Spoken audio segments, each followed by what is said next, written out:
গতকাল থেকে যে খবরের দিকে আমাদের নজর ছিল, মালদার হরিশ্চন্দ্রপুর থানা, সেখানে এক অজ্ঞাত পরিচয় মহিলার রক্তাক্ত দেহ উদ্ধার হয়। সে দেহ নয়, সেই দেহ দেখে শিউরে ওঠে স্থানীয় বাসিন্দারা। নলি কাটা রক্তাক্ত দেহ এবং পুরো মুখ অ্যাসিড দিয়ে পুড়ে গেছে। সঙ্গে সঙ্গে হরিশ্চন্দ্রপুর থানার পুলিশ ঘটনাস্থলে পৌঁছায় এবং ঘটনার তদন্ত শুরু করে। তারপর কেটে যায় গোটা একটা দিন।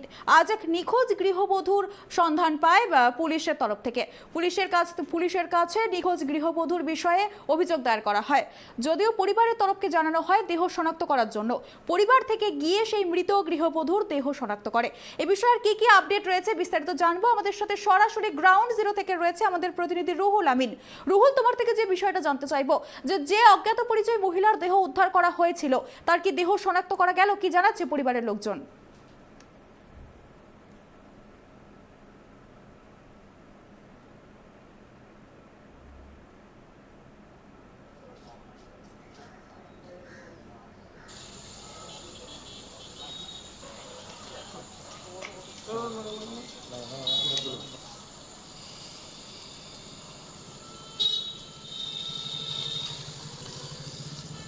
একেবারেই সকাল থেকে আমরা যে খবরের দিকে নজর ছিল, হরিশ্চন্দ্রপুরের গলার নলি কাটা এবং অ্যাসিড দিয়ে মুখ পুড়িয়ে দেওয়ার এক মহিলার মৃতদেহ উদ্ধারকে ঘিরে গতকাল থেকে যে আতঙ্ক সৃষ্টি হয়েছিল, যে চাঞ্চল্য সৃষ্টি হয়েছিল, সেই দিক থেকে কিন্তু সারা বাংলার মানুষ কিন্তু নজর তাকিয়ে রেখেছিল যে দেহটি কার, দেহটি একটা মহিলার না দেহটি কোনো কিশোরীর না দেহটি কোনো গৃহবধূর। অবশেষে সেটার কিন্তু শনাক্তকরণ করা হলো। যেমনটা আমরা সকালে জানিয়েছিলাম যে হরিশ্চন্দ্রপুর থানার কুশিদার নসরপুর গ্রামে যে এলাকা থেকে যে মৃতদেহটি উদ্ধার করে পুলিশ, তার কিন্তু 24 ঘন্টা অতিবাহিত হবার পরেও কিন্তু কেউ কিন্তু শনাক্তকরণ করতে পারছিল না। আমাদের খবর দেখার পর চাচল থানার খড়বা গ্রাম পঞ্চায়েতের কাজল দাহা বলে একটি গ্রাম রয়েছে, সেই গ্রামের একটি গৃহবধূ কিন্তু গত বুধবার থেকে নিখোঁজ ছিল। সেই গৃহবধূর নাম ছিল বাবলি খাতুন। বাবলি খাতুনের স্বামী সাথে বাবলি খাতুনের পারিবারিক একটা সামাজিক মাধ্যমে বিবাহ ঘটে। বাবলি খাতুনের বাবার বাড়ি হচ্ছে চাচল থানার অন্তর্গত মল্লিকপাড়া গ্রামে। যে রাস্তাটা বলছি, মল্লিকপাড়া, খড়বা এবং কুশিদা, সেটা কিন্তু একটা রাস্তা। এবং আমি আরেকটা জিনিস বলিয়ে রাখি, নদীর এই পারে হচ্ছে আমাদের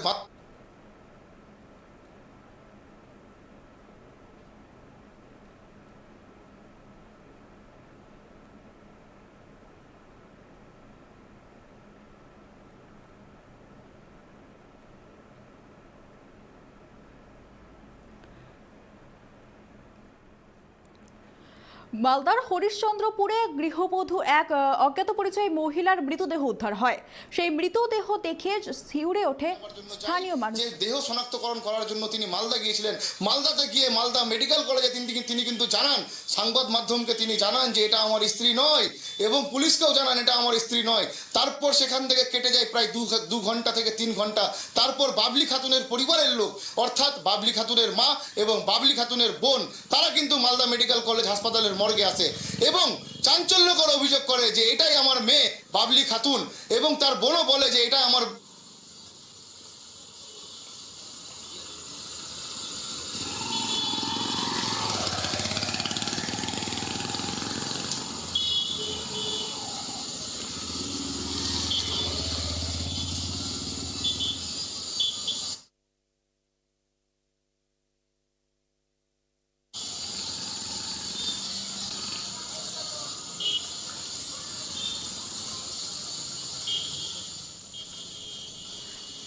হ্যাঁ, তুমি যেটা বলছিলে যে বাবলি খাতুনের মৃতদেহ শনাক্ত করেছে তার মা এবং বোন, তারা কি জানিয়েছে এই বিষয়ে?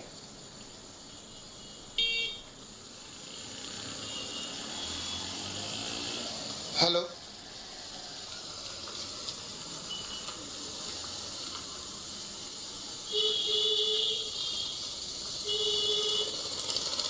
হ্যালো,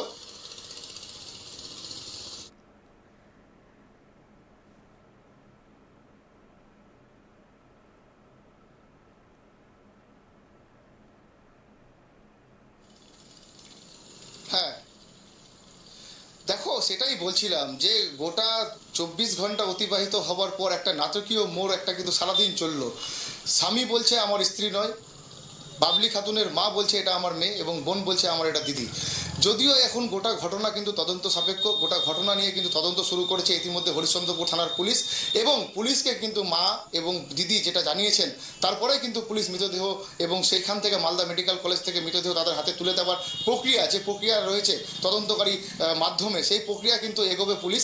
এবং যেটা আজকে সকাল থেকে আমরা কিন্তু তুলে ধরছি যে বাবলি খাতুন একটি গৃহবধূ, তার কিন্তু এই এলাকায় চাঁচলের খড়বা গ্রাম পঞ্চায়েতের কাচুয়াডিঘি বলে একটি জায়গা আছে, সেখানে তার বিবাহ হয় এবং সেখান থেকে তিনি বুধবার থেকে নিখোঁজ ছিলেন।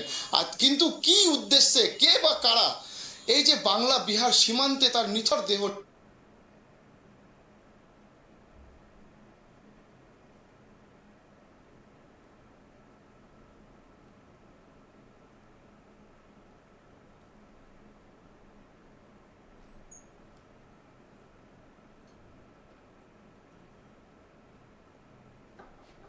নৃশংসভাবে তাকে খুন করা হলো, তার গলার নলি কাটা হলো এবং অ্যাসিড দিয়ে মুখ পুড়িয়ে দেওয়া হলো, কেনই বা কী কারণে তাকে খুন হতে হলো, সমস্ত দিক কিন্তু খতিয়ে দেখছে পুলিশ।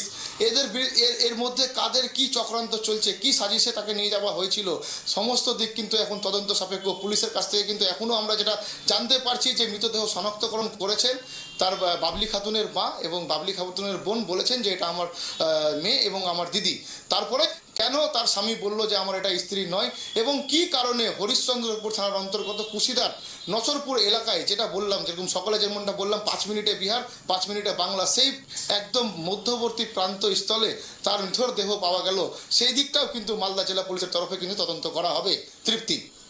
রুহুল, একটা বিষয় তুমি আমাদেরকে জানাও যে প্রথমে বাবলি খাতুনের স্বামীকেই ডাকা হয়েছিল দেহ শনাক্তকরণ করার জন্য, কিন্তু পরবর্তীতে আমরা যেটা দেখতে পাচ্ছি তিনি বলেছেন যে এটা আমার স্ত্রী নয়। কিন্তু আমরা এদিকে দেখতে পাচ্ছি একটা অভিযোগ রয়েছে যে বাবলি খাতুনের সাথে তার শ্বশুরবাড়ির একটা ঝামেলা ছিল, তো সেই কারণে কি স্বামী তার স্ত্রীর দেহ চিনতে অস্বীকার করে, কি জানতে পারছো?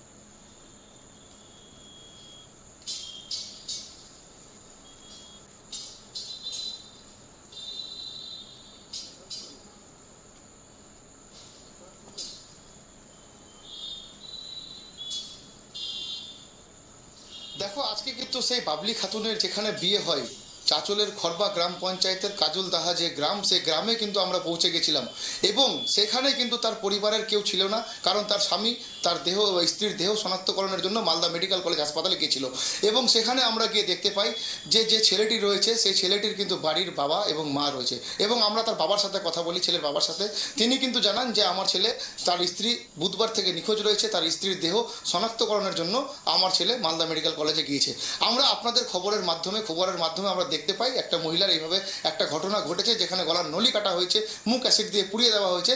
তারপরেই কিন্তু আমরা সজাগ হই এবং আমরা হরিশ্চন্দ্রপুর থানার সাথে যোগাযোগ করি। পুলিশ আমাদেরকে দেহ শনাক্তকরণের জন্য মালদা মেডিকেল কলেজে যেতে বলে, এবং সেখানে গিয়ে কেন, কি কারণে তার স্বামী তার স্ত্রীর দেহ চিনতে পারল না এবং কেন তিনি বললেন যে এটা আমার স্ত্রী না, সমস্ত দিক কিন্তু পুলিশ কিন্তু খতিয়ে দেখবে এবং সমস্তটা কিন্তু তদন্ত সাপেক্ষে উঠে আসবে।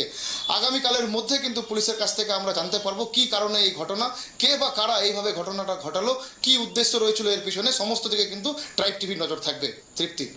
ধন্যবাদ রুহুল আমাদেরকে এই বিষয়ে বিস্তারিত জানানোর জন্য। আবারও জানিয়ে রাখি, মালদার হরিশ্চন্দ্রপুর থানা এলাকায় এক অজ্ঞাত পরিচয় মহিলার মৃতদেহ উদ্ধার হয়, যেই ঘটনাকে কেন্দ্র করে চাঞ্চল্য ছড়িয়েছে গোটা এলাকায়। একদিন কেটে যাবার পর অবশেষে মহিলার মৃতদেহ শনাক্ত হয়। যদিও স্বামী তার মৃতদেহ শনাক্ত করতে পারেনি, মৃতা যে মহিলা তার মা এবং তার বোন এসে মৃতদেহ শনাক্ত করে।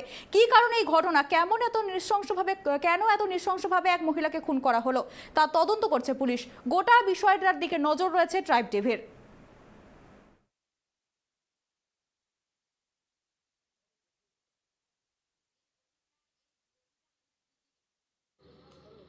আমার মানে ওর হাত আর পা, ওর পেটের মধ্যে দাগ আছে কিনা ওগুলো দেখে আমি বুঝতে পারলাম ওইটাই আমার দিদি। কিন্তু তোমার জামাইবাবু তো বললো যে না তোমার দিদি না, কেন বললো আমি তো সেটা বলতে পারবো না। কারণ ওর বাড়ি হচ্ছে অনেক দূরে, 8-9 কিলোমিটার দূরে, আমার বাড়ি 9 কিলোমিটার দূরে। আমি অশান্তি ছিল, মানে কাথায় কাথায় ও মারতো, অশান্তি করতো, ঘরে দরজা লক করে আবার ওকে খুবই মারতো। কিসের জন্য মারতো কি না এটা আমি বলতে পারছি না।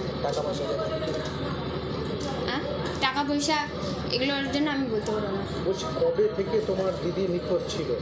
কবে থেকে নিখোঁজ ছিল? বুধবার থেকে নিখোঁজ ছিল, আজকে 6 দিন হচ্ছে। তোমরা কিভাবে জানলে? কিভাবে জানলাম, কালকে আমরা সন্ধ্যা 7:30টার দিকে খবর পেয়েছি যে আমার দিদির মারা গেছে এবং ওকে হত্যা করা হয়েছে। আমার বডি, আমার মেয়ে, আমি ওর মা। কিভাবে চিনলে? কীভাবে চিনলাম? আমাকে ফেসবুকে ও বলছে যে আমার বাড়িতে না, তোদের বাড়িতে। আমি বলছি আমার বাড়িতে নাই, তো তাহলে খোঁজ করো, কুটুম আপনি আত্মীয় স্বজনের ভিতরে কুটুম জিজ্ঞাসা করো। তা জিজ্ঞাসা করে আমি পালাম না, ওরও পালাম না। তা না পাই বলতে এদের ফেসবুকে জানা গেলো। তারপরে আমি ফেসবুকটাতে চিনে বের করলো যে আমার মেয়ে। ওই এই ফেসবুকটাতে আমি চিনাম। কি দেখা গেল? আপনার মেয়ের মতো কারণ মুখটা তো নষ্ট হয়ে গেছে। মুখটা তো নষ্ট হয়ে গেলে ওটা তো চিনতে পারবো না দাদা, কিন্তু আপনার মেয়ের কী চিহ্ন আছে? যে আপনার পায়টি আর এদের ফাটা ফাটা, পেটের মধ্যে ফাটা, শরীরটাতে মোটা, তার জন্য তবু তো আগে এগিয়ে বসে গেছে। মুখটা তো টুয়া ছিল, সেখান তো মুখটা পুড়ে গেছে, বসে গেছে, তো মুখটা তো চিনতে পারলাম না, চুলও চিনতে পারবো না, তার শরীরটা চিনতে পারবো। বলছি আপনার জামাই বলছে এটা ওর বউ না। আপনার জামাই বলবে তো আপনার জামাইয়ের কর্তব্য, আর আমি যেটা বলছি তো আমার কর্তব্য। আপনার মেয়ে কিভাবে গেল ওখানে?